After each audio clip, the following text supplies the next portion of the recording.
Hello ಮಕ್ಕಳೇ, ಹೇಗಿದ್ದೀರಾ? ಎಲ್ರು ಚೆನ್ನಾಗಿದ್ದೀರಾ ಅಲ್ವಾ? ನಾನು ಭಾಗ್ಯಶ್ರೀ ಜೋಶಿ ಅಂತ, ಸಂಕಲ್ಪ ಲರ್ನಿಂಗ್ ಸೊಲ್ಯೂಷನ್ ಇಂದ.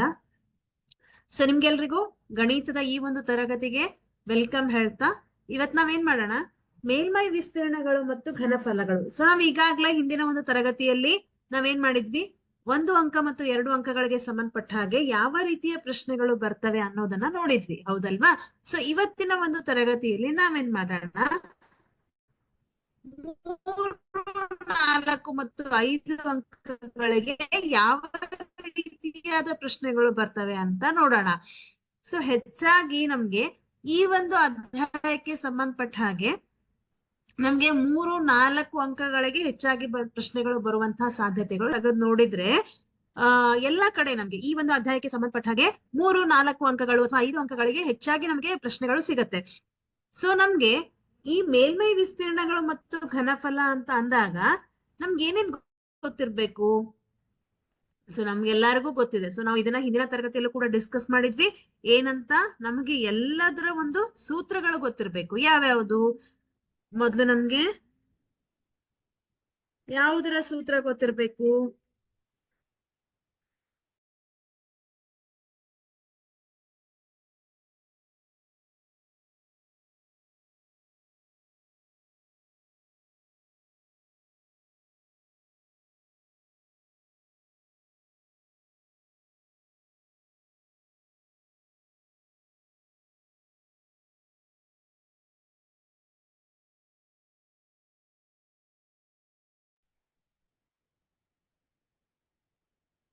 ಹಾಗಾದ್ರೆ ನಾವಿಲ್ಲಿ ಏನೇನನ್ನ ನಾವು ನೆನ್ಪಿಟ್ಕೋಬೇಕು ಮುಖ್ಯವಾಗಿ ಅಂತಂದ್ರೆ, ಎಲ್ಲ ಒಂದು ಆಕೃತಿಗಳ ಪಾರ್ಶ್ವ ಮೇಲ್ಮೈ ವಿಸ್ತೀರ್ಣ, ಹೌದಾ?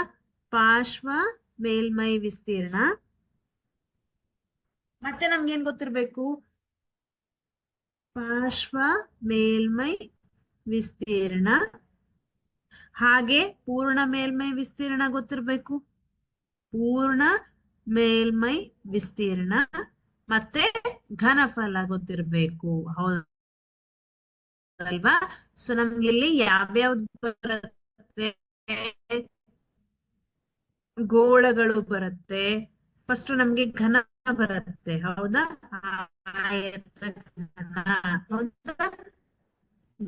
ಘನದ ಪೂರ್ಣ ಮೇಲ್ಮೈ ವಿಸ್ತೀರ್ಣ, ಪಾರ್ಶ್ವ ಮೇಲ್ಮೈ ವಿಸ್ತೀರ್ಣ, ಘನಫಲ ಏನು ಬರುತ್ತೆ ಅಂತ ನಮ್ಗೆ ಗೊತ್ತಿರ್ಬೇಕು. ನೆಕ್ಸ್ಟ್ ನಮ್ಗೆ ಸಿಲಿಂಡರ್ ಬರುತ್ತೆ. ಸಿಲಿಂಡರಿನ ಪೂರ್ಣ ಮೇಲ್ಮೈ ವಿಸ್ತೀರ್ಣ, ಪಾರ್ಶ್ವ ಮೇಲ್ಮೈ ವಿಸ್ತೀರ್ಣ, ಘನಫಲ, ಆ ಸೂತ್ರ ನಮ್ಗೆ ಗೊತ್ತಿರ್ಬೇಕು. ಹಾಗೆ ಗೋಳ, ನಮ್ಗೆ ಇದನ್ನ ನಾವು ಲಾಸ್ಟ್ ಕ್ಲಾಸ್ ಅಲ್ಲಿ ಇದನ್ನ ಒಂದು ಚಾರ್ಟ್ ಹಾಕಿ ಡಿಸ್ಕಸ್ ಮಾಡಿದೀವಿ, ಹೌದಲ್ವಾ? ನೀವು ಕೂಡ ಅದನ್ನ ಏನ್ ಮಾಡ್ರಿ, ಒಂದು ಚಾರ್ಟ್ ಹಾಕಿ ನೀಟ್ ತಕ್ಷಣ ನಿಮ್ಗೆ ಅಟ್ರಾಕ್ಟಿವ್ ಆಗಿರ್ಬೇಕು, ಮತ್ತೆ ಅದನ್ನ ನೋಡಿದ ತಕ್ಷಣ ನಿಮ್ ತಲೆಯಲ್ಲಿ ಅದು ಕರೆಕ್ಟ್ ಆಗಿ ನೆನ್ಪಿಟ್ಕೋಬೇಕು. ಆ ತರ ಒಂದು ಅಟ್ರಾಕ್ಟಿವ್ ಆಗಿ ನೀಟ್ ಆಗಿ ಲೈನ್ ಹಾಕಿ ಒಂದು ಚಾರ್ಟ್ ನ ರೆಡಿ ಮಾಡ್ಕೊಡಿ. ಓಕೆ, ಗೋಳ ಇರಬಹುದು, ಆಮೇಲೆ ಮತ್ತೆ ಅದ್ ಬರುತ್ತೆ ನಮ್ಗೆ ವೃತ್ತ ಇರ್ಬೋದು. ಹೌದಾ? ವಿಸ್ತೀರ್ಣ ಮತ್ತು ಘನಫಲವನ್ನ ಕಂಡು ಹಿಡಿಯುವ ಸೂತ್ರಗಳು ನಮ್ಗೆ ಗೊತ್ತಿರ್ಬೇಕು. ಇದನ್ನ ನಾನು ಈ ಸತಿ ಚಾರ್ಟ್ ಹಾಕಿಲ್ಲ. ಹಿಂದಿನ ತರಗತಿ ಅಂತಂದ್ರೆ ನೀವು ಅದನ್ನ ಒಂದು ದೊಡ್ಡ ಶೀಟ್ ಅನ್ನ ತಗೊಂಡು, ಪೇಪರ್ ಅನ್ನ ತಗೊಂಡು, ನೀಟ್ ಆಗಿ ಒಂದು ಟೇಬಲ್ ಅನ್ನ ಹಾಕಿ ಕಲರ್ ಪೆನ್ಸಿಲ್ ನಿಂದ ಅಂದ್ರೆ ಕಲರ್ ಪೆನ್ ನಿಂದ, ಓಕೆ, ನಿಮ್ಮಿಷ್ಟದ ಕಲರ್ ಅನ್ನ ಬಳಸ್ಕೊಂಡು ನೀಟಾಗಿ ಅದನ್ನ ಸೂತ್ರಗಳನ್ನ ಬರೆಯಿರಿ ಒಂದ್ ಕಡೆ. ಅದು ನಿಮ್ಗೆ ಎಕ್ಸಾಮ್ ನಲ್ಲಿ ಹೆಲ್ಪ್ ಆಗತ್ತೆ. ನೋಡಿದ ತಕ್ಷಣ ನಿಮ್ ಕಲರ್ ಇಂದ ಬರೆದ್ರೆ ಏನಾಗತ್ತೆ, ಅಟ್ರಾಕ್ಟಿವ್ ಆಗಿರತ್ತೆ, ಮತ್ತೆ ಅದು ನಮ್ಮ ತಲೆಯಲ್ಲಿ ಬೇಗ ನೆನ್ಪಿಟ್ಕೊಳ್ಳೋಕೆ ಸಾಧ್ಯ ಆಗತ್ತೆ, ಹೌದಲ್ವಾ? ಯಾವುದೇ ಆದ್ರೂ ಕೂಡ ಅಷ್ಟೇ ಅಲ್ವಾ, ನಮ್ಗೆ ಅಟ್ರಾಕ್ಷನ್ ಇದ್ರೆ, ಅದ್ರ ಬಗ್ಗೆ ಆಸಕ್ತಿ ಗಮನ ಹೋದ್ರೆ ನಾವ್ ಅದನ್ನ ನೆನ್ಪಿಟ್ಕೋಬಹುದು. ಎಸ್. ಮೊದಲನೇ ಪ್ರಶ್ನೆಗೆ ಬರೋದಾದ್ರೆ, 64 ಸೆಂಟಿಮೀಟರ್ ಕ್ಯೂಬ್ ಘನಫಲವನ್ನ ಹೊಂದಿರುವಂತಹ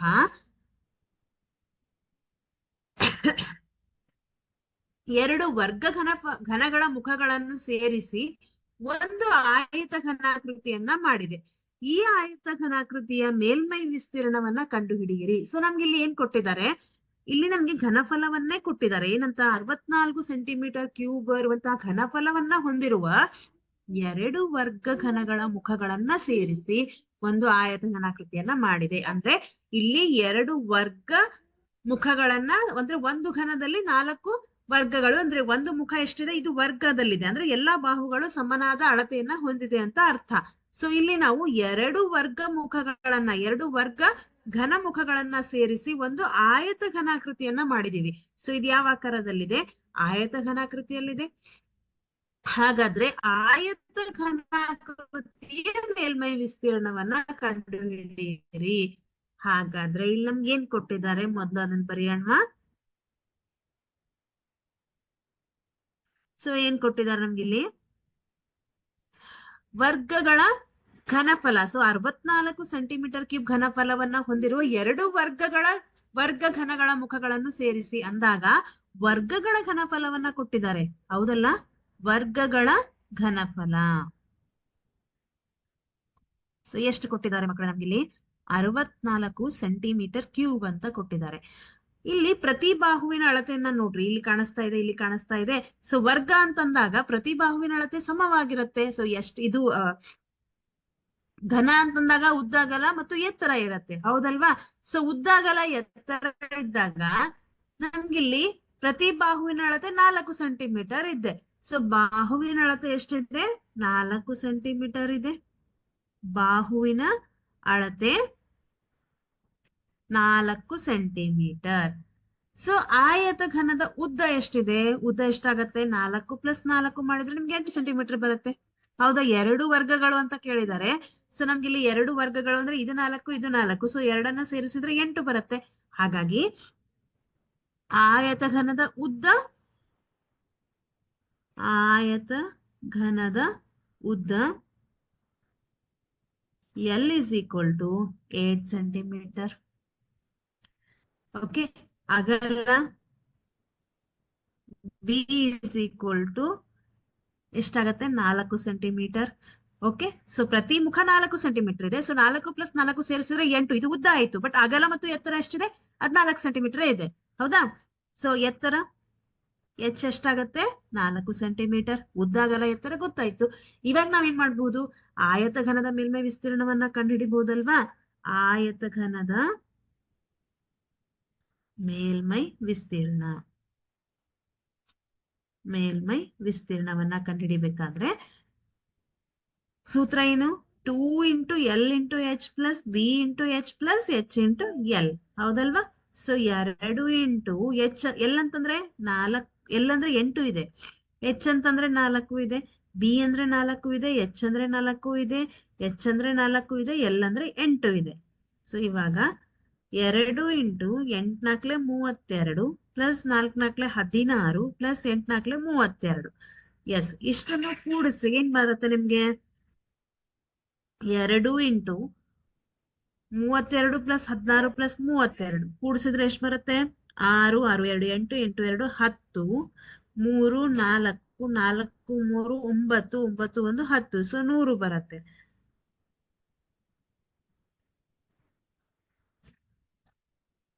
ಒಂದು ನಿಮಿಷ, ಏನೋ ಒಂದು ಸ್ವಲ್ಪ ಕನ್ಫ್ಯೂಸ್ ಆಯ್ತು.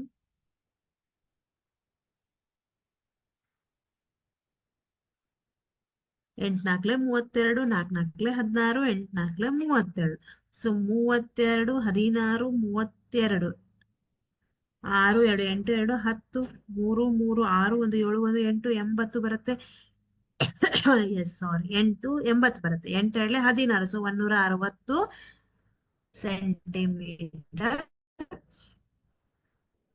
ಸ್ಕ್ವೇರ್ ಬರುತ್ತೆ. ಯಾಕಂದ್ರೆ ಪಾರ್ಶ್ವ ಮೇಲ್ಮೈ ವಿಸ್ತೀರ್ಣ ಅಲ್ಲ, ಸೊ ಸೆಂಟಿಮೀಟರ್ ಸ್ಕ್ವೇರ್ ಬರುತ್ತೆ. ಅಂದ್ರೆ ಇದು ಆಯತ ಘನಾಕೃತಿಯಲ್ಲಿದೆ. ಸೊ ಆಯತ ಘನಾಕೃತಿಯ ಮೇಲ್ಮೈ ವಿಸ್ತೀರ್ಣ 2 × L × H + B × H + H × L. ಈ ಒಂದು ಸೂತ್ರವನ್ನ ಬಳಸಿ ನಾವೇನ್ ಮಾಡ್ತೀವಿ? ಲೆಕ್ಕವನ್ನ ಮಾಡ್ತೀವಿ. ಇದು ನಿಮಗೆ 2 ಅಂಕಕ್ಕೆ ಅಥವಾ 3 ಅಂಕಕ್ಕೆ ಕೇಳುವಂತ ಪ್ರಶ್ನೆ. ಸೊ ಒಂದು ಅರ್ಧಗೋಳದ ಮೇಲೆ ಅದೇ ತ್ರಿಜ್ಯವನ್ನ ಹೊಂದಿರುವ ಈ ರೀತಿಯಾದ ಪ್ರಶ್ನೆಗಳು ಬರುತ್ತೆ ನಿಮ್ಗೆ. ಸೊ ಯಾವುದೇ ಪ್ರಶ್ನೆ ಬಂದ್ರೆ ಅಲ್ಲಿ ನಮ್ಗೆ ಅಂಕಿ ಸಂಖ್ಯೆಗಳು ಮಾತ್ರ ಚೇಂಜ್ ಇರುತ್ತೆ, ಬಟ್ ಕಾನ್ಸೆಪ್ಟ್ ಒಂದೇ ಇರುತ್ತೆ. ಅಂದ್ರೆ ಯಾವುದರ ಮೇಲೆ ಯಾವುದನ್ನ ಇಟ್ಟಿದೀವಿ, ಸೊ ಏನನ್ನ ನಾವು ಕಂಡುಹಿಡಿಬೇಕು, ಇಷ್ಟು ನಿಮ್ಗೆ ಗೊತ್ತಾದ್ರೆ ನೀವು ಯಾವುದೇ ಲೆಕ್ಕ ಬಿಡಿಸ್ಬೋದು. ಸೊ ಎಲ್ಲಾ ಪ್ರಶ್ನೆ ಪತ್ರಿಕೆಯಲ್ಲಿ ಅಂಕಿಗಳು ಚೇಂಜ್ ಆಗತ್ತೆ, ಹೌದಾ? ಆದ್ರೆ ಅಲ್ಲಿ ಯಾವ ಯಾವ ಆಕೃತಿಗಳನ್ನ ಜೋಡಿಸಿದ್ದಾರೆ ಅಥವಾ ಯಾವ ಆಕೃತಿಯ ಬೆಲೆಗಳನ್ನ ಅವ್ರು ಕೊಟ್ಟಿದ್ದಾರೆ, ಏನನ್ನ ನಾನು ಕಂಡುಹಿಡಿಬೇಕು ಅನ್ನೋದು ನಿಮ್ಗೆ ಗೊತ್ತಾದ್ರೆ ನೀವು ಲೆಕ್ಕಗಳನ್ನ ಈಸಿಯಾಗಿ ಬಿಡಿಸ್ಬಹುದು. ಓಕೆ, ಅದಕ್ಕಾಗಿ ಒಂದೊಂದು ಎಕ್ಸಾಂಪಲ್ ಅನ್ನ ತಗೊಂಡಿದೀವಿ ಅಷ್ಟೇ.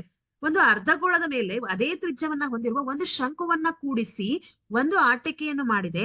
ಅವೆರಡರ ವೃತ್ತಾಕಾರದ ಪಾದದ ತ್ರಿಜ್ಯವು 3.5 ಸೆಂಟಿಮೀಟರ್ ಆಗಿದೆ. ಆಟಿಕೆಯ ಒಟ್ಟು ಎತ್ತರ 15.5 ಸೆಂಟಿಮೀಟರ್ ಆದರೆ ಆಟಿಕೆಯ ಒಟ್ಟು ಮೇಲ್ಮೈ ವಿಸ್ತೀರ್ಣ ಇಲ್ಲಿ ನೋಡ್ರಿ.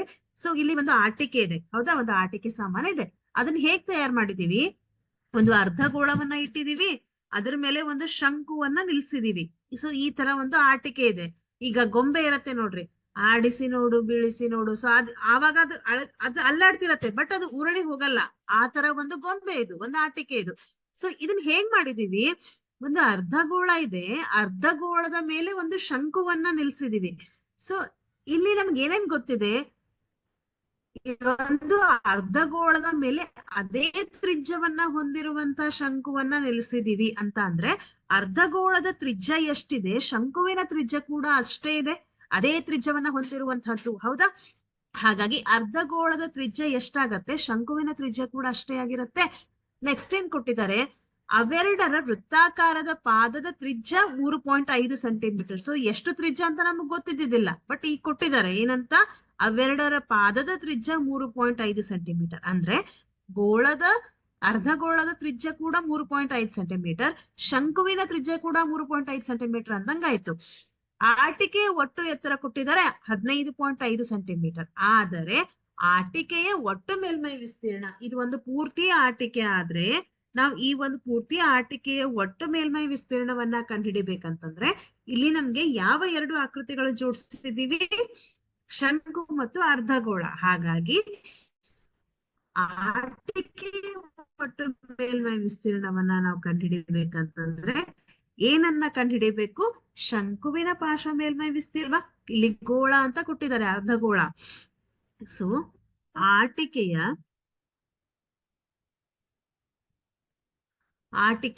ಒಟ್ಟು ಮೇಲ್ಮೈ ವಿಸ್ತೀರ್ಣ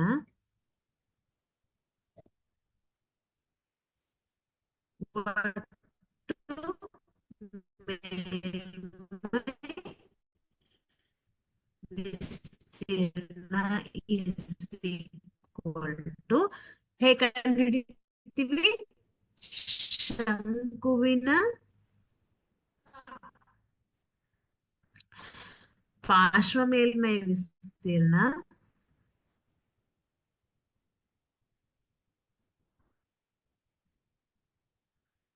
ಶಂಕುವಿನ ಪಾರ್ಶ್ವ ಮೇಲ್ಮೈ ವಿಸ್ತೀರ್ಣ ಪ್ಲಸ್ ಮತ್ತೆ ಆಟಿಕೆ ಜೋಡಿಸಿದೀವಿ, ಮತ್ತೆ ಆಕೃತಿ ಜೋಡಿಸಿದೀವಿ, ಗೋಳ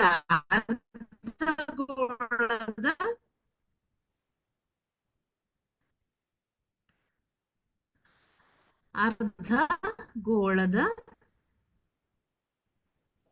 ಪಾರ್ಶ್ವ ಮೇಲ್ಮೈ ವಿಸ್ತೀರ್ಣ, ಹೌದಲ್ವಾ? ಅವಾಗ ನಮ್ಗೆ ಆಟಿಕೆ ಒಟ್ಟು ಮೇಲ್ಮೈ ವಿಸ್ತೀರ್ಣ ಸಿಗತ್ತೆ.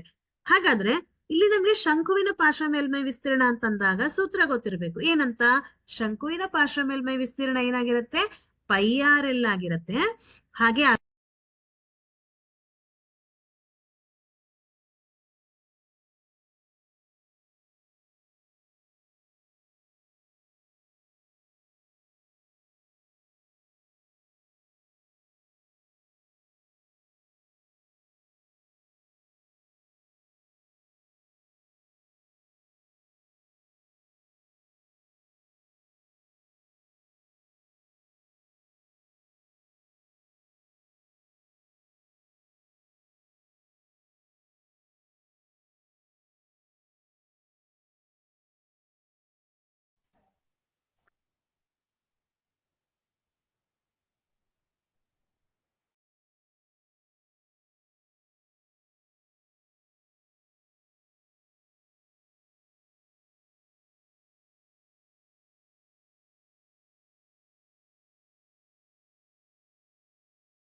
ಓಕೆ. ಸೊ ನಮ್ಗೆ 15.5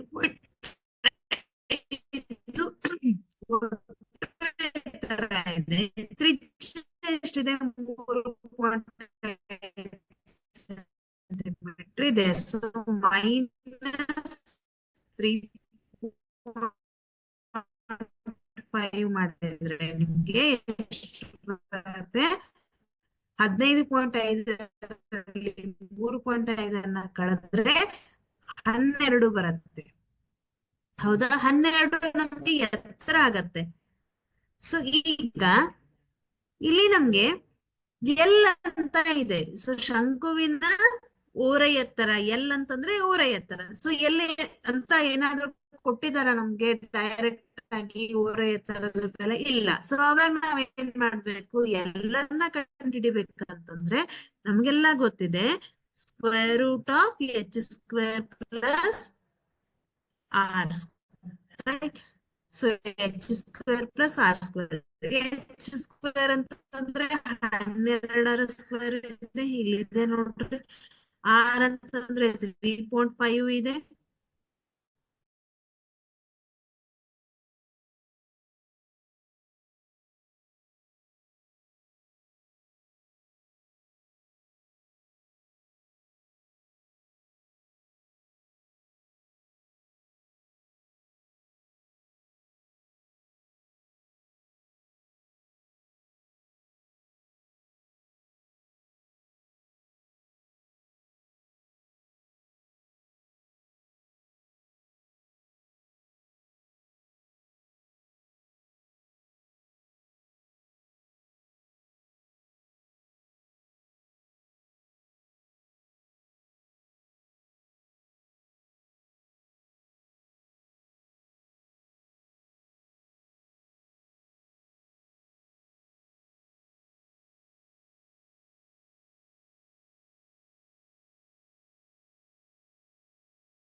ಸಾರಿ, ಸ್ವಲ್ಪ ನೆಟ್ವರ್ಕ್ ಇಶ್ಯೂ ಆಗ್ತಾ ಇದೆ.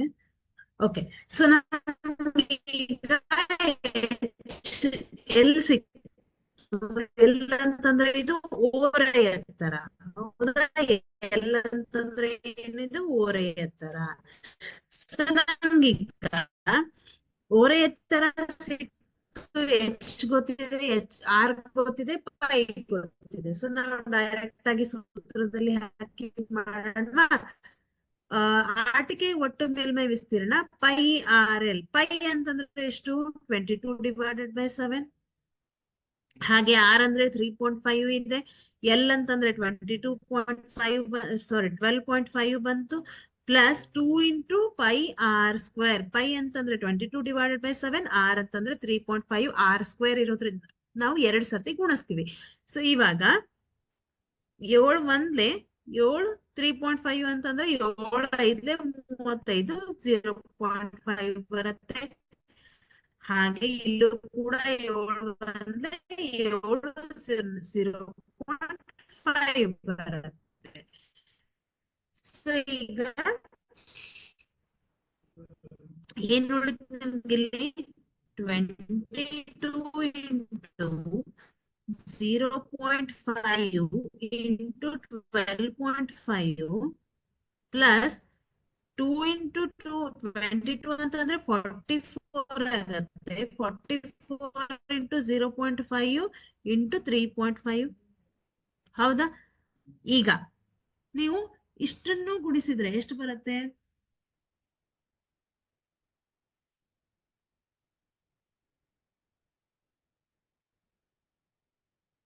ಸೊ 22 ಇಂಟು 0.5 ಮಾಡಿದ್ರೆ 11 ಬರುತ್ತೆ.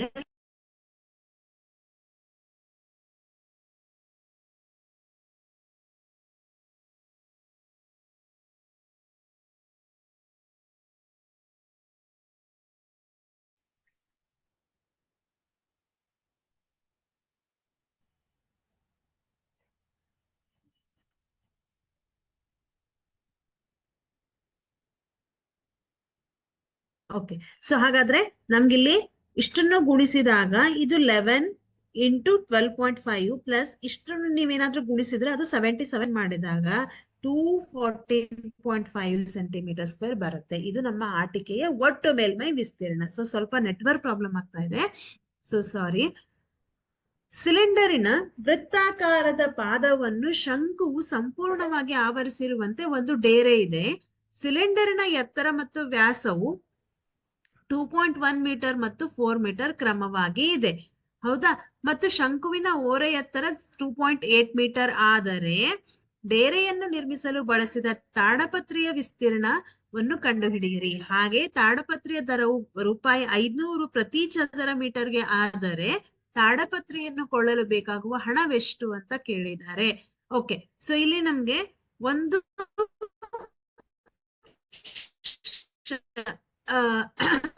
ಸಿಲಿಂಡರ್ನ ವೃತ್ತಾಕಾರದ ಪಾದವನ್ನು ಶಂಕುವು ಸಂಪೂರ್ಣವಾಗಿ ಆವರಿಸಿರುವಂತೆ, ಅಂದ್ರೆ ಡೇರೆ ಹೇಗಿದೆ, ಇಲ್ಲಿ ಡೇರೆ ಒಂದು ಸಿಲಿಂಡರಿನ ಆಕಾರದಲ್ಲಿದೆ. ಆ ಸಿಲಿಂಡರ್ನ ಆಕಾರದ ಮೇಲೆ ನಾವೇನ್ ಮಾಡಿದೀವಿ, ಒಂದು ಶಂಕುವನ್ನ ಇರಿಸಿದೀವಿ. ಸೊ ಹೌದಾ, ಈ ಸಿಲಿಂಡರ್ನ ಪೂರ್ತಿಯಾಗಿ ಆವರಿಸಿರುವಂತೆ ಒಂದು ಈ ಸಿಲಿಂಡರಿನ ಎತ್ತರ, ವ್ಯಾಸ ಎಷ್ಟಿದೆ, ಎತ್ತರ 2.1 ಮೀಟರ್ ಇದೆ, ಇದು ಎತ್ತರ, ವ್ಯಾಸ 4 ಮೀಟರ್ ಇದೆ. ಹೌದಾ, ಇದು ಡಯಾಮೀಟರ್ ಕ್ರಮವಾಗಿ ಇದೆ. ಶಂಕುವಿನ ಓರೆ ಎತ್ತರ ಕೊಟ್ಟಿದ್ದಾರೆ 2.8 ಮೀಟರ್ ಅಂತ. ಆದರೆ ಡೇರೆಯನ್ನು ನಿರ್ಮಿಸಲು ಬೇಕಾದ ತಾಡಪತ್ರೆ ವಿಸ್ತೀರ್ಣವನ್ನ ಕಂಡುಹಿಡಿಯಿರಿ. ಏನ್ ಮಾಡ್ತೀವಿ ಇಲ್ಲಿ? ಸೊ ಈ ಒಂದು ಡೇರೆ ಏನಿದೆ, ಡೇರೆ ಪೂರ್ತಿಯಾಗಿ ನಿರ್ಮಿಸಲು ನಾವು ಯಾವ ಎರಡು ಆಕೃತಿಗಳನ್ನ ಬಳಸಿದೀವಿ ಇಲ್ಲಿ? ಸಿಲಿಂಡರ್ ಮತ್ತು ಶಂಕು, ಹೌದಲ್ವಾ? ಸೊ ತಾಡಪತ್ರೆಯ ವಿಸ್ತೀರ್ಣವನ್ನ ಕಂಡುಹಿಡಿಬೇಕಂದ್ರೆ ತಾಡಪತ್ರೆಯ ವಿಸ್ತೀರ್ಣ is equal to ವಿಸ್ತೀರ್ಣ is equal to ಸಿಲಿಂಡರಿನ ಪಾರ್ಶ್ವ ಮೇಲ್ಮೈ ವಿಸ್ತೀರ್ಣ. ಹೌದಾ? ಯಾಕಂದ್ರೆ ಇಲ್ಲಿ ಸಿಲಿಂಡರ್ ಇದೆ, ಇಲ್ಲಿ ಶಂಕು ಇದೆ. ಸೊ ಎರಡೂ ತರದ್ದು ಪಾರ್ಶ್ವ ಮೇಲ್ಮೈ ವಿಸ್ತೀರ್ಣವನ್ನ ಕಂಡು ಹಿಡಿತೀವಿ.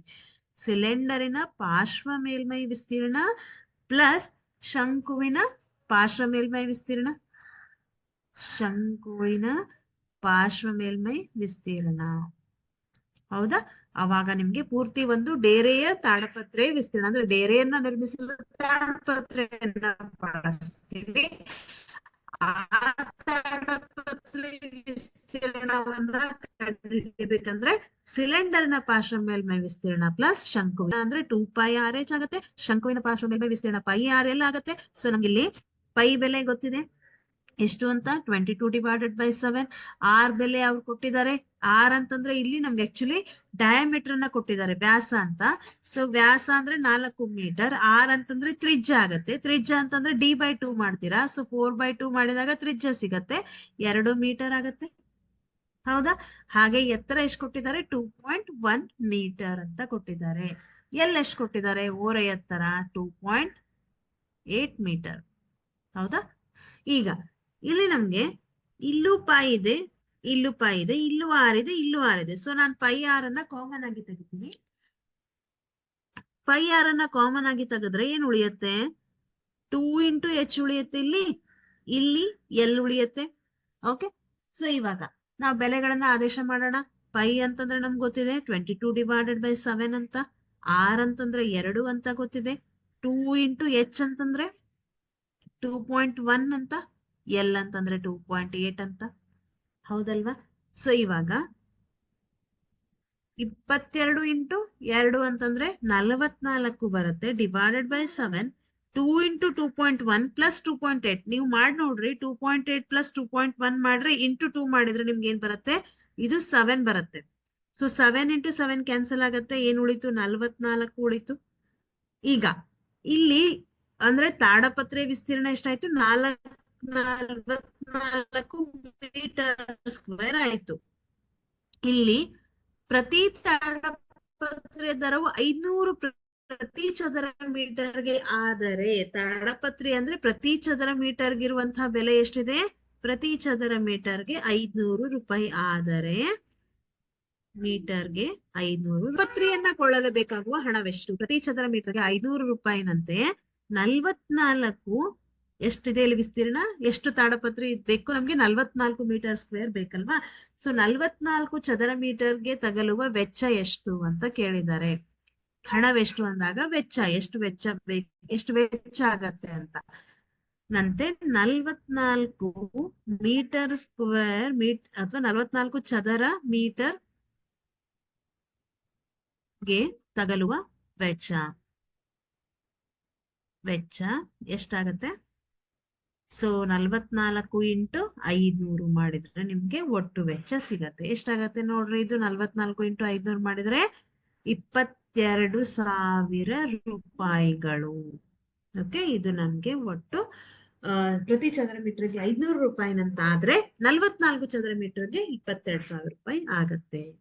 ಸೊ ಅರ್ಥ ಆಯ್ತು ಅಂತ ಅನ್ಕೋತೀನಿ. ನೆಕ್ಸ್ಟ್ ಇದೇ ತರ ಒಂದು ಘನದಲ್ಲಿ ಅರ್ಧಗೋಳದ ವೃತ್ತಾಕಾರದ ಪಾದದ ಮೇಲೆ ಸಂಪೂರ್ಣವಾಗಿ ಆವರಿಸಿರುವಂತೆ ಶಂಕು ನಿಂತಿದೆ. ಅವುಗಳ ತ್ರಿಜ್ಯಗಳು 1 ಸೆಂಟಿಮೀಟರ್ ಮತ್ತು ಶಂಕುವಿನ ಎತ್ತರವು ಅದರ ತ್ರಿಜ್ಯಕ್ಕೆ ಸಮನಾಗಿದೆ. ಈ ಘನದ ಘನಫಲವನ್ನ ಪೈನಲ್ಲಿ ವ್ಯಕ್ತಪಡಿಸಿರಿ ಅಂತ ಕೊಟ್ಟಿದ್ದಾರೆ. ಸೊ ಇಲ್ಲೇನಿದೆ, ಒಂದು ಅರ್ಧಗೋಳ ಇದೆ, ಅರ್ಧಗೋಳದ ಮೇಲೆ ಒಂದು ಶಂಕು ನಿಂತಿದೆ. ಅವುಗಳ ತ್ರಿಜ್ಯಗಳು ಎಷ್ಟಿದೆ? ಅರ್ಧಗೋಳದ ತ್ರಿಜ್ಯನು 1 ಸೆಂಟಿಮೀಟರ್ ಇದೆ, ಶಂಕುವಿನ ತ್ರಿಜ್ಯನು 1 ಸೆಂಟಿಮೀಟರ್ ಇದೆ. ಹಾಗಾದ್ರೆ ಘನಫಲವನ್ನ ನಾವು ಕಂಡುಹಿಡಿಬೇಕು. ಸೊ ಪೂರ್ತಿ ಘನಫಲವನ್ನ ನಾವು ಈ ಒಂದು ಆಕೃತಿಯ ಪೂರ್ತಿ ಘನಫಲವನ್ನ ಕಂಡುಹಿಡಿಬೇಕಂತಂದ್ರೆ ನಾವೇನ್ ಮಾಡ್ತೀವಿ? ಘನಫಲ ಯಾವ ಎರಡರ ಘನಫಲವನ್ನ ಕಂಡುಹಿಡಿತೀರಾ? ಘನಫಲವನ್ನ ಪೈನಲ್ಲಿ ವ್ಯಕ್ತಪಡಿಸಿ ಅಂದಾಗ ಶಂಕುವಿನ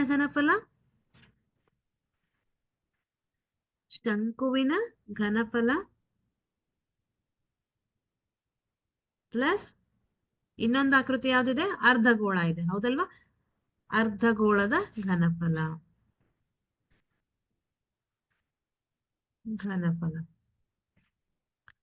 ಸೊ ಶಂಕುವಿನ ಘನಫಲ ಅಂತಂದಾಗ ಸೂತ್ರ ಏನು? 1/3 ಪೈ ಆರ್ ಕ್ಯೂಬ್, ಹೌದಾ? Sorry, pi R square H ಆಗತ್ತೆ. 1/3 pi R square H plus ಅರ್ಧಗೋಳದ ಘನಫಲ 2/3 ಪೈ ಆರ್ ಕ್ಯೂಬ್ ಆಗತ್ತೆ. ನಾವು ಸೊ ನಮ್ಗಿಲ್ಲಿ 1/3 ಪೈ ಅಂದ್ರೆ ನಾವು ಹಾಗೆ ಇಟ್ಕೊಳ್ಳೋಣ. ಪೈನಲ್ಲಿ ವ್ಯಕ್ತಪಡಿಸಿ ಅಂದಾಗ ನಾವು ಅದನ್ನ ಚೇಂಜ್ ಮಾಡೋದು ಬೇಡ. ಆರ್ ಅಂತಂದ್ರೆ ಆರ್ ತ್ರಿಜ್ಯಗಳು 1 ಸೆಂಟಿಮೀಟರ್ ಅಂತ ಕೊಟ್ಟಿದ್ದಾರೆ ಎರಡು ಕಡೆ. ಎತ್ತರಗಳು ಕೂಡ ತ್ರಿಜ್ಯಕ್ಕೆ ಸಮನಾಗಿದೆ ಅಂದಾಗ r is equal to h is equal to 1 centimetre ಆಗತ್ತೆ, ಹೌದಾ? ಸೊ 1 ಸ್ಕ್ವೇರ್ ಇಂಟು ಎಚ್ ಅಂತಂದ್ರೆ ಒಂದು ಇದೆ. ಹಾಗೆ 2/3 ಪೈ ಆರ್ ಕ್ಯೂಬ್ ಅಂತಂದ್ರೆ 1 ಕ್ಯೂಬ್ ಆಗುತ್ತೆ. ಸೊ ಇವಾಗ 1/3 ಪೈ ಇಂಟು 1 ಅಂತಂದ್ರೆ ಅದು ಪೈನೇ ಆಗತ್ತೆ, ಹೌದಾ? ಪ್ಲಸ್ 2/3 ಪೈ 2/3 2 ಇಂಟು 1 ಅಂತಂದ್ರೆ 2 ಆಗತ್ತೆ, ಇಂಟು ಪೈ ಆಗತ್ತೆ. ಸೊ ಇಲ್ಲೂ 3 ಇದೆ, ಇಲ್ಲೂ 3 ಇದೆ, ಇಲ್ಲಿ 1 ಇದೆ, ಇಲ್ಲಿ 2 ಇದೆ. ಸೊ ಎಷ್ಟಾಗತ್ತೆ? ಇದು 1 + 2 ಮಾಡಿದ್ರೆ 3 ಇಂಟು ಪೈ ಡಿವೈಡೆಡ್ ಬೈ 3 ಆಗತ್ತೆ. ಸೊ 3 1 ಅಂತಂದ್ರೆ ಪೈ ಉಳಿಯುತ್ತೆ. ಹಾಗಾಗಿ ಪೈನಲ್ಲಿ ವ್ಯಕ್ತಪಡಿಸಿ ಅಂದಾಗ ಪೈ ಸೆಂಟಿಮೀಟರ್ ಕ್ಯೂಬ್ ಆಗತ್ತೆ. ಯಾಕೆ? ಘನಫಲವನ್ನ ಹೇಳ್ತಾ ಇದೀವಿ, ಕ್ಯೂಬ್ ಆಗತ್ತೆ. ಘನಫಲ ಅಂತಂದ್ರೆ ಏನು? ಒಟ್ಟು ಜಾಗ, ಅದಕ್ಕೆ ನಾವು ಘನಫಲ ಅಂತ ಕರಿತೀವಿ. ಈಗ ಎಷ್ಟು ಜಾಗ ಇದೆ ಅಂತ ನೀವು ಹೇಳೋದೇ ಘನಫಲ. ಒಂದು ಶಂಕು ಇದೆ, ಸೊ ಈ ಶಂಕುವಿನ ಒಳಭಾಗದಲ್ಲಿ ಎಷ್ಟು ಜಾಗವನ್ನ ಇದು ಆಕ್ರಮಿಸಿಕೊಳ್ಳುತ್ತೆ ಅಂತ ಹೇಳೋದೇ ಘನಫಲ. ಒಂದು ಗುಲಾಬ್ ಜಾಮೂನಿನಲ್ಲಿ ಅದರ ಘನಫಲದ 30% ಸಕ್ಕರೆ ಪಾಕವನ್ನ ಒಳಗೊಂಡಿದೆ. ಪ್ರತಿ ಗುಲಾಬ್ ಜಾಮೂನ ಸಿಲಿಂಡರ್ನಾಕಾರದಲ್ಲಿದ್ದು ಅದರ 2 ಅಂತ್ಯಭಾಗದಲ್ಲಿ ಅರ್ಧಗೋಳಗಳಿವೆ, ಹೌದಾ? ಗುಲಾಬ್ ಜಾಮೂನಿನ ಒಟ್ಟಾರೆ ಉದ್ದ 5 ಸೆಂಟಿಮೀಟರ್, ವ್ಯಾಸ 2.8 ಸೆಂಟಿಮೀಟರ್ ಆದರೆ 45 ಗುಲಾಬ್ ಜಾಮೂನಿನಲ್ಲಿರುವ ಸಕ್ಕರೆಯ ಪಾಕವನ್ನ ಕಂಡುಹಿಡಿಯಿರಿ. ಓಕೆ, ಇಲ್ಲಿ ಒಂದು ಗುಲಾಬ್ ಜಾಮೂನ್ ಇದೆ. ಸೊ ನಿಮ್ಗೆಲ್ಲ ತುಂಬಾ ಇಷ್ಟ ಗುಲಾಬ್ ಜಾಮೂನ್ ಅಂದ್ರೆ. ಸೊ ಆ ಗುಲಾಬ್ ಜಾಮೂನ್ ಹೇಗಿದೆ? ಅದರ ಘನಫಲದ ಗುಲಾಬ್ ಜಾಮೂನಿನಲ್ಲಿ ಒಂದು ಗುಲಾಬ್ ಜಾಮೂನಿನಲ್ಲಿ ಅದರ ಘನಫಲದ 30% ಸಕ್ಕರೆ ಪಾಕವನ್ನ ಒಳಗೊಂಡಿದೆ. ಒಂದು ಗುಲಾಬ್ ಜಾಮೂನ್ ಅಂದ್ರೆ ಈಗ ನೀವು ಒಂದು ಗುಲಾಬ್ ಜಾಮೂನ್ ಯಾವ ಆಕಾರದಲ್ಲಿದೆ ಅಂತ ಕೊಟ್ಟಿದ್ದಾರೆ? ಸಿಲಿಂಡರಿನ ಆಕಾರದಲ್ಲಿ. ಸೊ ಸಿಲಿಂಡರಿನ ಆಕಾರದಲ್ಲಿ ಮತ್ತೇನ್ ಕೊಟ್ಟಿದ್ದಾರೆ ಅವರು? ಅದರ 2 ಅಂತ್ಯಭಾಗದಲ್ಲಿ ಅರ್ಧಗೋಳಗಳಿವೆ ಅಂತ ಕೊಟ್ಟಿದ್ದಾರೆ. ಇದು ಅರ್ಧಗೋಳಗಳಿವೆ, 2 ಅಂತ್ಯಭಾಗದಲ್ಲಿ ಅರ್ಧಗೋಳಗಳು ಇವೆ. ಹಾಗಾದ್ರೆ ಇಲ್ಲಿದೆ ಅರ್ಧಗೋಳಗಳು ಇವೆ. ಸೊ ನಮ್ಗಿಲ್ಲಿ ಅರ್ಧಗೋಳ, ಈ ಒಂದು ಜಾಮೂನಿನಲ್ಲಿ 30% ಏನಿದೆ? ಪಾಕವನ್ನ, ಸಕ್ಕರೆ ಪಾಕವನ್ನ ಇದು ಒಳಗೊಂಡಿದೆ. ಸೊ ಒಟ್ಟಾರೆ ಉದ್ದ ಎಷ್ಟಿದೆ? ಇದು ಟೋಟಲ್ ಉದ್ದ ಎಷ್ಟಿದೆ? 5.5 ಸೆಂಟಿಮೀಟರ್ ಇದೆ ಅಲ್ವಾ? 5 ಸೆಂಟಿಮೀಟರ್, ಸಾರಿ 5.5 ಅಲ್ಲ, 5 ಸೆಂಟಿಮೀಟರ್ ವ್ಯಾಸ ಇದೆ. ವ್ಯಾಸ 2.8 ಸೆಂಟಿಮೀಟರ್ ಇದೆ. ಆದರೆ 45 ಗುಲಾಬ್ ಜಾಮೂನಲ್ಲಿರುವ ಸಕ್ಕರೆ ಪಾಕ ಕಂಡುಹಿಡಿಯಿರಿ. ಸೊ ವ್ಯಾಸ ಅಂತ ಕೊಟ್ಟಾಗ ವ್ಯಾಸ ಎಷ್ಟಿದೆ? 8 ಸೆಂಟಿಮೀಟರ್ ಅಂತ ಕೊಟ್ರೆ ತ್ರಿಜ್ಯವನ್ನ ನಾವು ಕಂಡುಹಿಡಿಬಹುದು. ಹೇಗೆ? ವ್ಯಾಸ D is equal to 2.8 centimetre ಆದ್ರೆ ತ್ರಿಜ್ಯ ಏನಾಗಿರುತ್ತೆ? 2.8 ಡಿವೈಡೆಡ್ ಬೈ 2 ಮಾಡಿದಾಗ ತ್ರಿಜ್ಯ ಸಿಗತ್ತೆ 2 1 2 4. ಸೊ 1.4 ಸೆಂಟಿಮೀಟರ್ ಬರುತ್ತೆ. ಸೊ ನೆಕ್ಸ್ಟ್, ಈಗ ಜಾಮೂನಿನ ಘನಫಲವನ್ನ ಕಂಡುಹಿಡಿಬೇಕು. ಸೊ ಜಾಮೂನಿನ ಘನಫಲದಲ್ಲಿ ಅಂದ್ರೆ ಜಾಮೂನಿನಲ್ಲಿ ಇರುವ ಸಕ್ಕರೆ ಪಾಕವನ್ನ ಕಂಡುಹಿಡಿಯಿರಿ ಅಂದಾಗ ಜಾಮೂನಿನ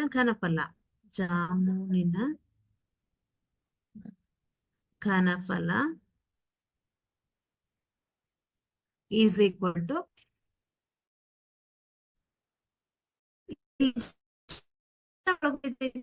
ಅರ್ಧಗೋಳ ಹೌದಾ, ಮತ್ತು ಯಾವ ಆಕಾರದಲ್ಲಿದೆ? ಸಿಲಿಂಡರ್ ಆಕಾರದಲ್ಲಿದೆ. ಸೊ ಹಾಗಾಗಿ 2 ಅರ್ಧಗೋಳದ ಘನಫಲ ಪ್ಲಸ್ ಸಿಲಿಂಡರಿನ ಘನಫಲ ಅಂದಾಗ ಒಂದು ಕೊನೆಯಲ್ಲಿ 2 ಅರ್ಧಗೋಳಗಳಿವೆ. ಸೊ ಇದು ಸಿಲಿಂಡರ್ ಆಕಾರದಲ್ಲಿದೆ. ಹಾಗಾಗಿ ಸಿಲಿಂಡರ್ನ ಘನಫಲ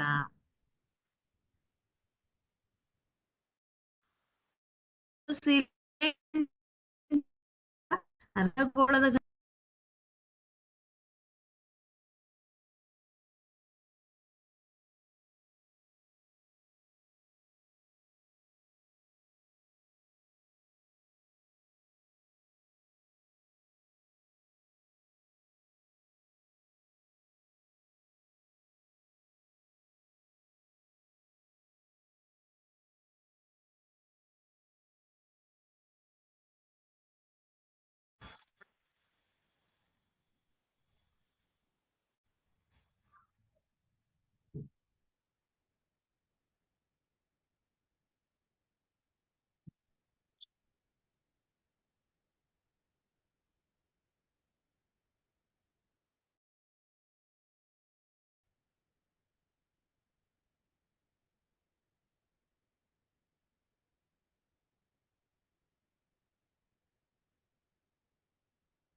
ಸೊ ಇವಾಗ ಇಲ್ಲಿ ಆರ್ ಅಂತಂದ್ರೆ ಎಷ್ಟಿದೆ?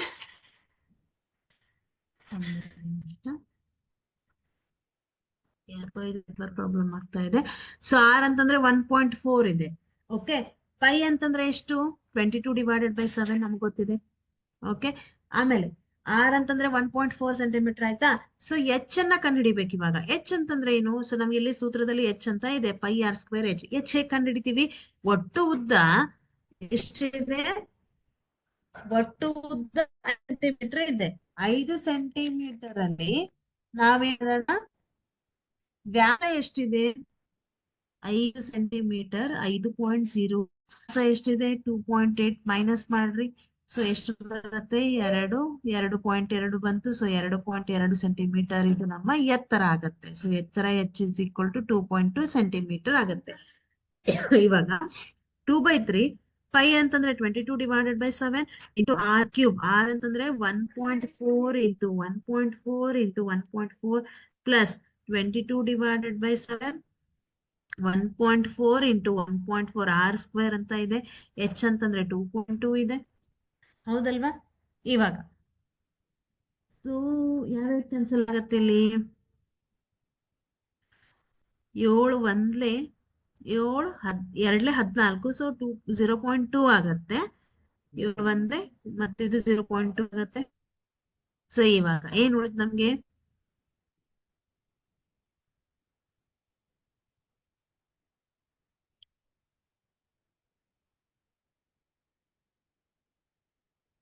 ಸೊ 2 ಇಂಟು 22 ಅಂತಂದ್ರೆ 44 into 2/3 into 1.4 into 1.4 plus 22 into 0.2 ಅಲ್ವಾ ಇದು? ಎಸ್, ಇಂಟು 0.2 ಇಂಟು 1.4 ಇಂಟು 2.2 ಆಗತ್ತೆ. ಇವಾಗ ನೀವು ಕ್ಯಾಲ್ಕುಲೇಷನ್ ಮಾಡಿದ್ರೆ, ಸೊ ಇಷ್ಟು ಪಾರ್ಟ್ ಅನ್ನ ನೀವು ಕ್ಯಾಲ್ಕುಲೇಷನ್ ಮಾಡಿದ್ರೆ ಎಷ್ಟು ಬರುತ್ತೆ? ಅದು 1.568 ಬರುತ್ತೆ, ಪ್ಲಸ್ 1.568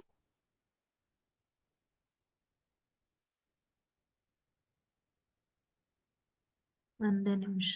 1.568 ಅಲ್ಲ, ಇದು ಎಷ್ಟು ಬರುತ್ತೆ ಅಂದ್ರೆ, ಸೊ ಡೈರೆಕ್ಟ್ ಆಗಿ ಬರೆಯೋಣ ನಾವು.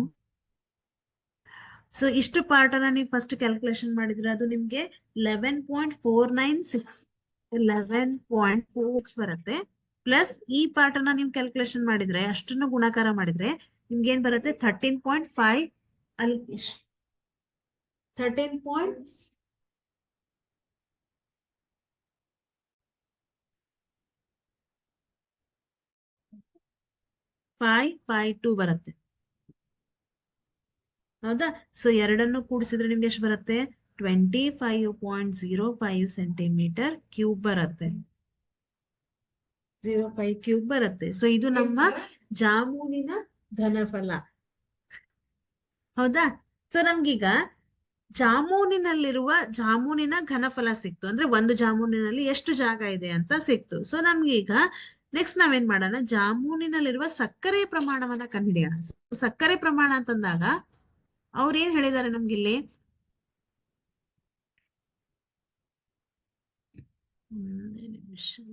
ಓಕೆ, ಇಲ್ಲೇ ಮಾಡೋಣ.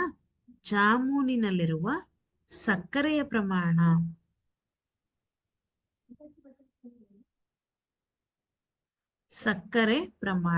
ಎಷ್ಟು ಇದೆ? 30ರಷ್ಟು ಸಕ್ಕರೆ ಪಾಕವನ್ನ ಒಳಗೊಂಡಿದೆ ಅಂತ ಹೇಳಿದ್ದಾರೆ. ಸಕ್ಕರೆ ಪ್ರಮಾಣ ಅಂತಂದಾಗ 25. ಸೊ ಜಾಮೂನಿನ ಒಟ್ಟು ಘನಫಲ 25.05 ಇದೆ. ಸೊ 30ರಷ್ಟು, 30% ಸಕ್ಕರೆ ಪಾಕ ಅಂತಂದ್ರೆ 30 ಡಿವೈಡೆಡ್ ಬೈ 100 ಆಗತ್ತೆ. ಹೌದಾ? ಸೊ ಇವಾಗ 0 ಕ್ಯಾನ್ಸಲ್ ಆಯ್ತು. 25.05 ಇಂಟು 3 ಡಿವೈಡೆಡ್ ಬೈ 10 ಮಾಡಿದ್ರೆ ನಿಮ್ಗೆ ಎಷ್ಟು ಸಿಗತ್ತೆ? 7.515 ಸೆಂಟಿಮೀಟರ್ ಕ್ಯೂಬ್ ಸಿಗತ್ತೆ. ಹೌದಾ? ಇದು ಒಂದು ಜಾಮೂನಿನಲ್ಲಿರುವ ಸಕ್ಕರೆ ಪ್ರಮಾಣ. ಅದೇ ರೀತಿ 45 ಜಾಮೂನಿನಲ್ಲಿರುವ ಸಕ್ಕರೆ ಪ್ರಮಾಣ ಅಂತ ಕೇಳಿದ್ದಾರೆ. ಸೊ 45 ಜಾಮೂನಿನಲ್ಲಿರುವ ಸಕ್ಕರೆ ಪ್ರಮಾಣ ಅಂತಂದಾಗ ನಾವೇನ್ ಮಾಡ್ತೀವಿ? ಎಲ್ಲಿ ಮಾಡೋಣ ಇದನ್ನ? ಸೊ ಇಲ್ಲಿ ಮಾಡೋಣ. ಒಂದೇ ನಿಮಿಷ, ಇಲ್ಲಿ ಮಾಡೋಣ. ಸೊ 45 ಜಾಮೂನಿನಲ್ಲಿರುವ ಸಕ್ಕರೆ ಪ್ರಮಾಣ, ಒಂದು ಜಾಮೂನಿನಲ್ಲಿ 7.515 ಇದೆ. ಹಾಗೆ 45 ಜಾಮೂನಿನಲ್ಲಿ ಅಂತಂದ್ರೆ ಇಂಟು ಜಾಮೂನಿನಲ್ಲಿರುವ ಸಕ್ಕರೆ ಪ್ರಮಾಣ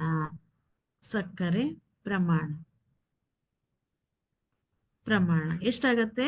7.515 ಇಂಟು 45 ಮಾಡಿದ್ರೆ ನಿಮ್ಗೆ ಎಷ್ಟು ಬರುತ್ತೆ?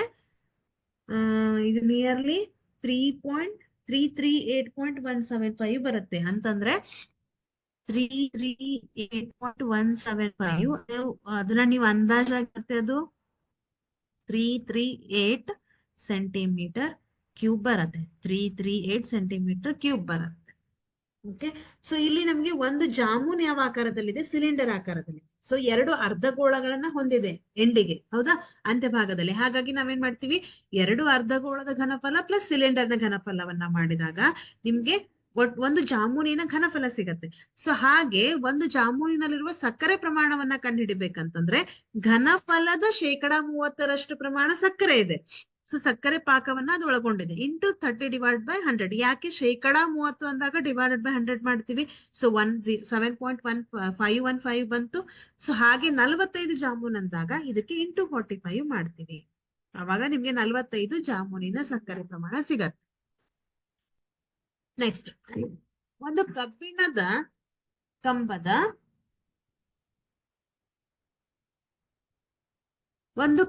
ಕಂಬದ ಎತ್ತರವು 220 ಸೆಂಟಿಮೀಟರ್ ಮತ್ತು ಅದರ ಪಾದದ ವ್ಯಾಸ ಎಷ್ಟಿದೆ? 24 ಸೆಂಟಿಮೀಟರ್ ಇದೆ. ಆಗಿರುವ ಘನ ಸಿಲಿಂಡರ್ನ ಆಕಾರದಲ್ಲಿದೆ.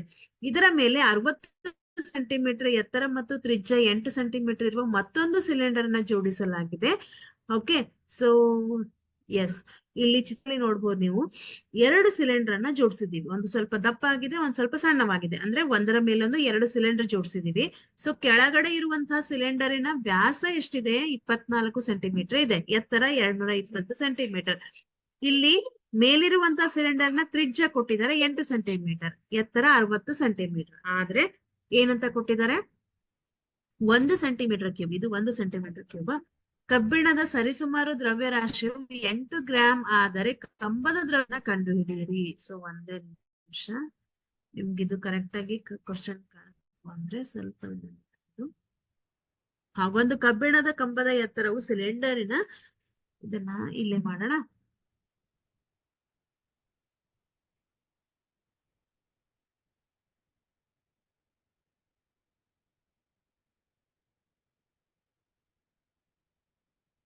ಓಕೆ.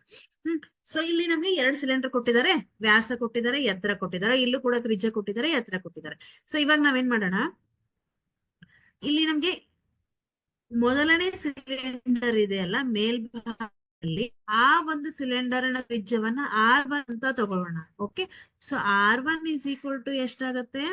8 ಸೆಂಟಿಮೀಟರ್.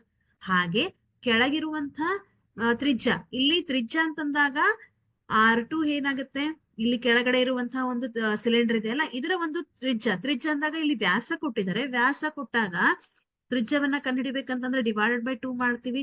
ಸೊ 12 ಬಂತು, 12 ಸೆಂಟಿಮೀಟರ್ ಆಗತ್ತೆ. ಹಾಗೆ ಎತ್ತರ ಮೊದಲನೇ ಸಿಲಿಂಡರ್ ನ ಎತ್ತರ ಅಂದ್ರೆ H1 ಅಂತ ತಗೊಳ್ಳೋಣ. H1 is equal to 60 centimetre. H2 is equal to 220 centimetre. Okay. So ಇವಾಗ ಸ್ತಂಭದ ಒಟ್ಟು ಘನಫಲವನ್ನ ಕಂಡುಹಿಡಿಯೋಣ. ಸಿಲಿಂಡರ್ ಜೋಡಿಸಲಾಗಿದೆ. 1 ಸೆಂಟಿಮೀಟರ್ ಕ್ಯೂಬ್ ಕಬ್ಬಿಣದ ಸರಿಸುಮಾರು 8 ಗ್ರಾಂ ಕಂಬದ ದ್ರವ್ಯರಾಶಿಯನ್ನ ಕಂಡುಹಿಡಿಯಿರಿ ಅಂತ ಕೊಟ್ಟಿದ್ದಾರೆ. ಸೊ ಈಗ ನಾವೇನ್ ಮಾಡೋಣ, ಕಂಬದ ಒಟ್ಟು ಘನಫಲ, ಕಂಬದ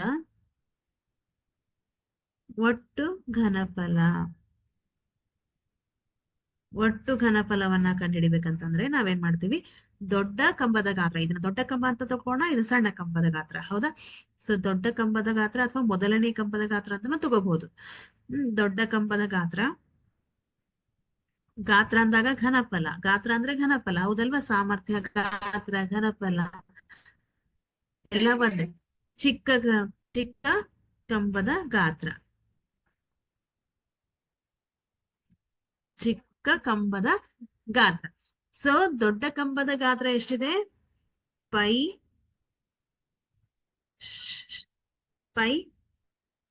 ಆರ್ ಎಚ್. ಹೌದಾ?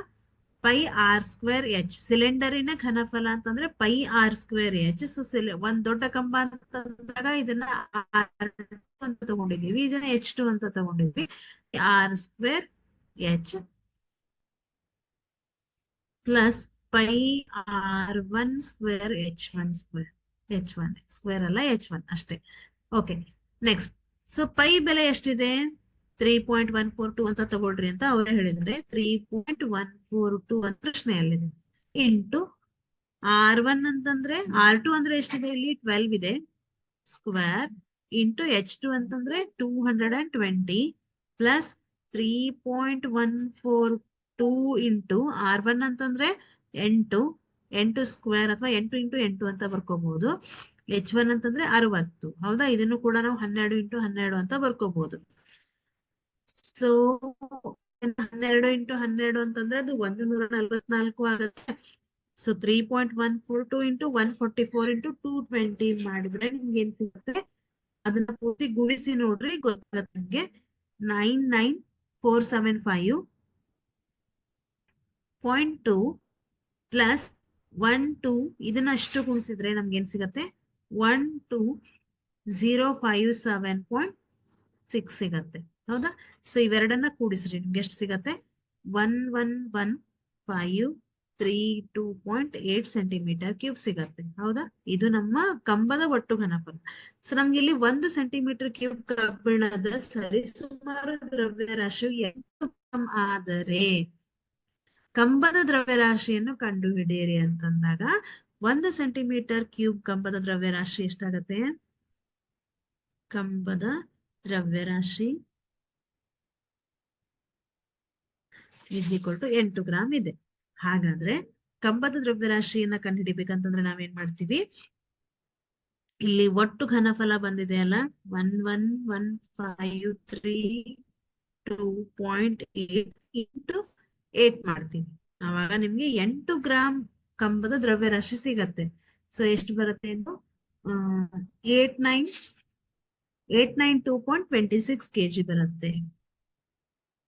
0.26 ಕೆಜಿ. ಹೌದಾ? ಸೊ ಈ ತರದ ಲೆಕ್ಕಗಳನ್ನ ಮಾಡುವಾಗ ನೀಟ್ ಆಗಿ ಕ್ಯಾಲ್ಕುಲೇಷನ್ ಮಾಡ್ಕೊಳ್ರಿ, ಯಾಕೆ ಸ್ವಲ್ಪ ದೊಡ್ಡದಾಗಿರುತ್ತೆ ಕ್ಯಾಲ್ಕುಲೇಷನ್.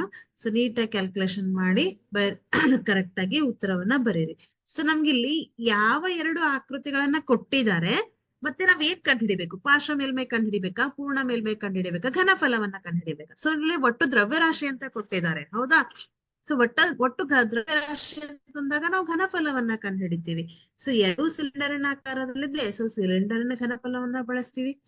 πr1² ಪ್ಲಸ್ πr²h ಅನ್ನೋದು ಸಿಲಿಂಡರ್ನ ಘನಫಲವನ್ನ ಕಂಡುಹಿಡಿಯುವ ಸೂತ್ರ. ಸೊ ಇಲ್ಲಿ ನಮ್ಗೆ ಎರಡು ಆರ್ ಅಂತ ಗೊತ್ತಿದೆ. ಒಂದನ್ನ R1 ಅಂತ ತಗೊಳ್ಳೋಣ, ಒಂದನ್ನ R2 ಅಂತ ತಗೊಳ್ಳೋಣ. So R2²h, R1²h2. R2 ಇದ್ದಾಗ H2 ಆಗತ್ತೆ, R1 ಇದ್ದಾಗ H1. ಹೌದಾ? ಸೊ ಅವಾಗ 8 kg ಅಂತಂದಾಗ ಇಂಟು 8 ಮಾಡ್ತೀರಾ. ಸೊ ನಮ್ಗೆ ಅವಾಗ 8 kg 8 ಗ್ರಾಮ್ ದ್ರವ್ಯರಾಶಿ ಸಿಗುತ್ತೆ. ಸೊ ಇದೇ ತರಹದ ನೆಕ್ಸ್ಟ್ ಪ್ರಶ್ನೆ ಮಾಡಿದ್ರೆ ಏನ್ ಬರುತ್ತೆ ನೋಡೋಣ.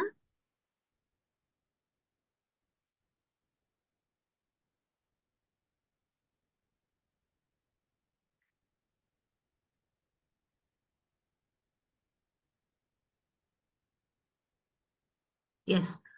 ಸೊ ಈಗ ಸ್ವಲ್ಪ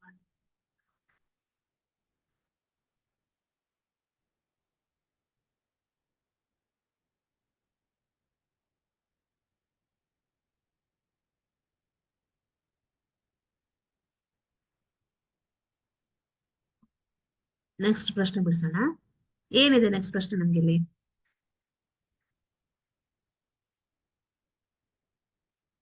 ನೋಡ್ರಿ, ಒಂದೇ ನಿಮಿಷ ಇರೇಸ್ ಮಾಡಿ ಕ್ಲಿಯರ್ ಮಾಡ್ಕೊಂಡ್ಬಿಡೋಣ ಇದನ್ನ. ಎಸ್.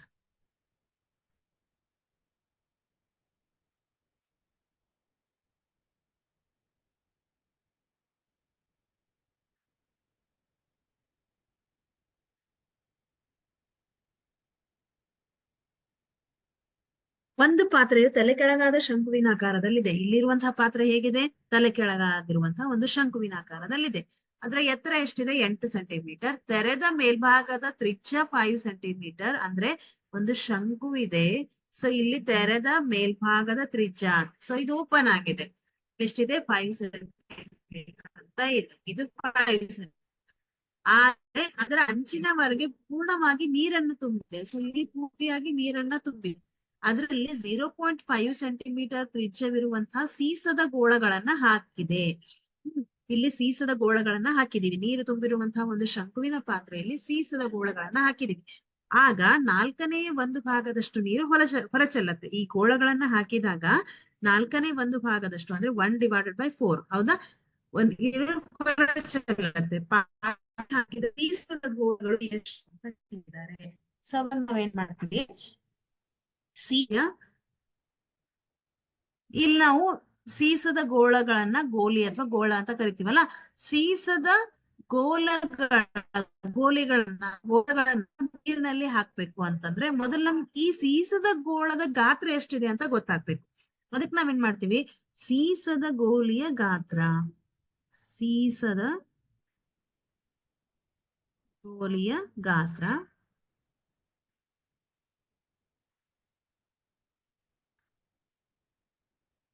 Four by 3 πr3. ಯಾಕಂತಂದ್ರೆ ಅದು ಗೋಳಾಕಾರದಲ್ಲಿದೆ. ಸೊ 4/3 πr3 ಆಗುತ್ತೆ. ಸೀಸು ಹೇಗಿರುತ್ತೆ? ನೆಕ್ಸ್ಟ್ 4/3 ಪೈ ಬೆಲೆ ಎಷ್ಟಿದೆ? 22/7. ಸೊ r3, ಆರ್ ಅಂತಂದ್ರೆ ಎಷ್ಟಿದೆ? ಇಲ್ಲಿ 0.5 ಸೆಂಟಿಮೀಟರ್ ತ್ರಿಜ್ಯವಿರುವ ಗೋಳ. ಒಂದು ಸೀಸದ ಗೋಳವನ್ನ ತಗೊಂಡಾಗ ತ್ರಿಜ್ಯ ಎಷ್ಟು ಕೊಟ್ಟಿದ್ದಾರೆ? 0.5 ಸೆಂಟಿಮೀಟರ್. 0.5 ಸೆಂಟಿಮೀಟರ್ ಅಂದ್ರೆ ಅರ್ಥ ಏನು? ಅದು 1/2. So 1/2 ಬರ್ಕೊಳ್ಳೋಣ. π3 r2 2 into 1/2 1 divided by ಇವಾಗ 2 ಒಂದ್ಲೆ 11 ಹೌದಾ? ನೆಕ್ಸ್ಟ್ ಮತ್ತೇನಾದ್ರೂ ಕ್ಯಾನ್ಸಲ್ ಆಗತ್ತಾ? 2 ಒಂದ್ಲೆ 2 ಎರಡ್ಲೆ 2 ಒಂದ್ಲೆ 2 ಎರಡು ಒಂದ್ಲೆ. ಸೊ ಏನ್ ಉಳಿತು? 11 into 1 divide by centimetre cube. ಅದು ಒಂದು ಸೀದದ ಗೋಲಿಯ ಗಾತ್ರ. ಹೌದಾ? ಹಾಗೆ ಈ ಈಗ ನಾವು ಗೋಲಿನ ನೀರಿನಲ್ಲಿ ಹಾಕ್ತೀವಿ. ಆ ನೀರು ಎಲ್ದ್ರಲ್ಲಿ ಹಾಕಿದೀವಿ? ಒಂದು ಶಂಕುವಿನ ಪಾತ್ರೆಯಲ್ಲಿ ಹಾಕಿದ್ದೀವಿ. ಸೊ ಶಂಕುವಿನಲ್ಲಿರುವ ನೀರಿನ ಗಾತ್ರವನ್ನ ಮೊದಲು ಕಂಡುಹಿಡಿಯೋಣ. ಶಂಕುವಿನಲ್ಲಿರುವ ನೀರಿನ ಗಾತ್ರ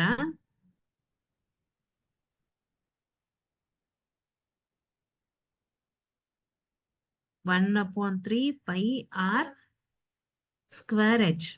ಹೌದಾ? ಯಾಕೆ ಅಂತಂದ್ರೆ ಇದು ಶಂಕುವಿನ ಆಕಾರದಲ್ಲಿದೆ. ಸೊ ಶಂಕುವಿನ 1/3 ಪೈ ಆರ್ ಸ್ಕ್ವೇರ್ ಎಚ್ ಅಲ್ವಾ? ಸೊ 1/3 ಪೈ ಬೆಲೆ 22 ಡಿವೈಡೆಡ್ ಬೈ ನಾವು ಬೆಲೆಯನ್ನು ತಗೊಳ್ಬೇಕು. ಈಗ ಕೊಡ್ಲಿಲ್ಲ ಅಂದ್ರೆ 20/7 ಅಂತ ತಗೊಳ್ಳೋಣ. ಸೊ ಆರ್ ಸ್ಕ್ವೇರ್, ಆರ್ ಅಂತಂದ್ರೆ ಇಲ್ಲಿ ನಮ್ಗೆ ಕೊಟ್ಟಿದ್ದಾರೆ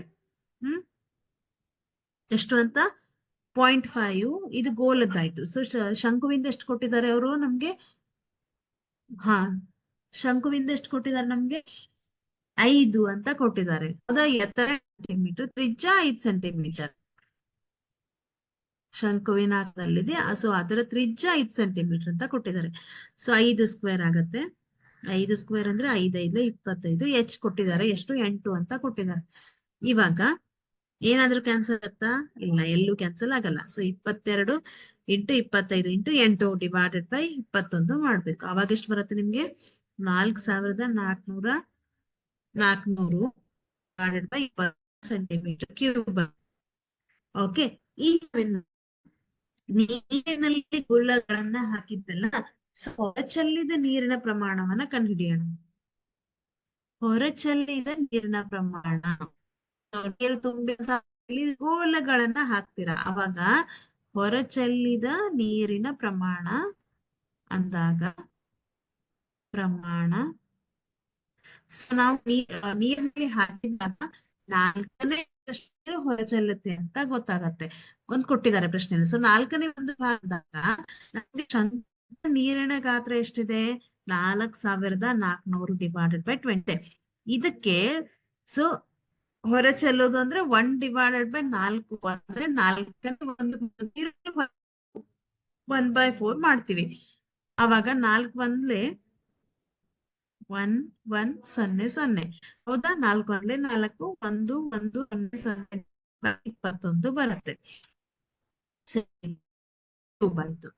ಈಗ ಗೋಲಗಳ ಸಂಖ್ಯೆ ಗೋಲಿಗಳನ್ನ ಕಂಡುಹಿಡಿಯಬೇಕಂತಂದ್ರೆ ನೋಡ್ರಿ, ಪಾತ್ರೆ ಹಾಕಿದಾಗ ಗೋಲಿಗಳ ಸಂಖ್ಯೆಗಳಷ್ಟು ಗೋಲಿಗಳ ಸಂಖ್ಯೆ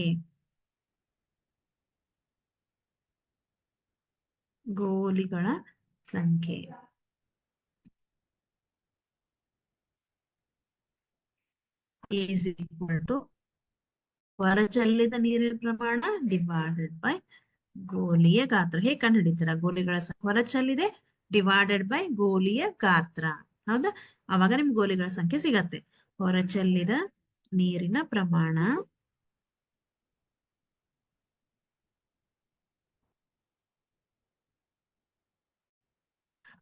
ಡಿವೈಡೆಡ್ ಬೈ ಗೋಲಿಯ ಗಾತ್ರ. ಹೌದಾ? ಗೋಲಿಯ ಗಾತ್ರ. ಸೊ ಹೊರಚಲ್ಲಿದ ನೀರಿನ ಪ್ರಮಾಣ ಎಷ್ಟಿದೆ? ಎಲ್ಲಿದೆ ನಮ್ದು ಹೊರಚಲ್ಲಿದ ನೀರಿನ ಪ್ರಮಾಣ?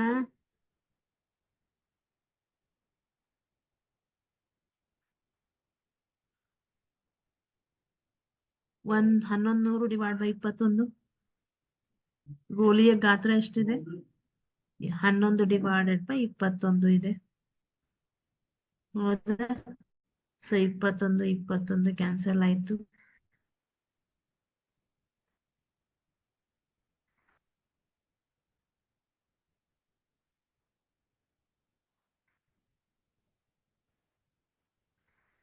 ಹನ್ನೊಂದು ಒಂದ್ಲೆ 11 ಸೊ 100 ಗೋಲಿಗಳು. ಇವು ಗೋಲಿಗಳ ಸಂಖ್ಯೆ. ಹೌದಾ?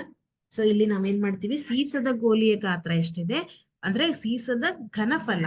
ಸೊ ಇದು ಗೋಳಾಕಾರದಲ್ಲಿದೆ, ಗೋಲಿಗಳು ಗೋಳಾಕಾರದಲ್ಲಿರೋದ್ರಿಂದ 4/3 ಪೈ ಆರ್ ಕ್ಯೂಬ್ ಆಗುತ್ತೆ. ಸೊ ಪೈ ಬೆಲೆ ನಮ್ಗೆ ಗೊತ್ತಿದೆ, ಆರ್ ಬೆಲೆ ಕೊಟ್ಟಿದ್ದಾರೆ 0.5 ಅಂತ. ಆ 0.5 ಅಂತಂದ್ರೆ 1/2 ಆಗುತ್ತೆ. ಸೊ ಆರ್ ಕ್ಯೂಬ್ ಅಂದಾಗ 3 ಸತಿ ಗುಣಿಸ್ತೀರಾ. ಶಂಕುವಿನಲ್ಲಿರುವ ನೀರಿನ ಗಾತ್ರ ಅಂದಾಗ ಈ ನೀರಿನ ಗಾತ್ರ ಶಂಕುವಿನ ಆಕಾರದಲ್ಲಿದೆ. ಸೊ ಶಂಕುವಿನ ಘನಫಲವನ್ನ ಕಂಡುಹಿಡಿಯುವ ಸೂತ್ರ 1/3 pi R square h. 3 pi ಅಂತಂದ್ರೆ 22/7, ಆರ್ ಸ್ಕ್ವೇರ್ ಅಂದ್ರೆ 5 × 5, ಎಚ್ ಅಂದ್ರೆ 8 ಬರುತ್ತೆ. ಸೊ ಅವಾಗ 4400/21 ಸೆಂಟಿಮೀಟರ್ ಕ್ಯೂಬ್ ಬರುತ್ತೆ. ಸೊ ಈಗ ಹೊರಚೆಲ್ಲಿದ ನೀರಿನ ಪ್ರಮಾಣವನ್ನ ಕಂಡುಹಿಡಿಯೋಣ. ಹೌದಾ? ಸೊ ನೀವು ಗೋಲಿಯನ್ನ ಹಾಕಿದಾಗ 1/4 ನೀರು ಹೊರಚೆಲ್ಲತ್ತೆ. ಅವಾಗ ಒಟ್ಟು ಶಂಕುವಿನ ನೀರಿನ ಗಾತ್ರ ಎಷ್ಟಿದೆ? 4400/20. ಆಗ ನೀರಿನಲ್ಲಿ ಗೋಲಿಗಳನ್ನ ಹಾಕಿದಾಗ 1/4 ನೀರು ಹೊರಚೆಲ್ಲತ್ತೆ. ಅವಾಗ ನಿಮ್ಗೆ ಏನ್ ಸಿಗತ್ತೆ? 1100/21 ಸೆಂಟಿಮೀಟರ್ ಕ್ಯೂಬ್ ಸಿಗತ್ತೆ. ಈಗ ಇವೆರಡನ್ನ ಬಳಸ್ಕೊಂಡು ಗೋಲಿಗಳ ಸಂಖ್ಯೆಯನ್ನ ಕಂಡುಹಿಡಿದ್ರೆ ಹೊರಚೆಲ್ಲಿದ ನೀರಿನ ಪ್ರಮಾಣ ಡಿವೈಡ್ ಬೈ ಗೋಲಿಯ ಗಾತ್ರ ಮಾಡಿದ್ರೆ ನಿಮ್ಗೆ ಗೋಲಿಗಳ ಸಂಖ್ಯೆ ಸಿಗತ್ತೆ. ಸೊ ಹಾಗಾದ್ರೆ ನಾವು ಏನ್ ಮಾಡಿದ್ವಿ ಇಲ್ಲಿವರೆಗೂ? ನಿಮಿಷ. ಎಸ್. ಸೊ ನಾವು ಇಲ್ಲಿವರೆಗೂ ಕೆಲ ಬಿಡಿಸಿದೀವಿ.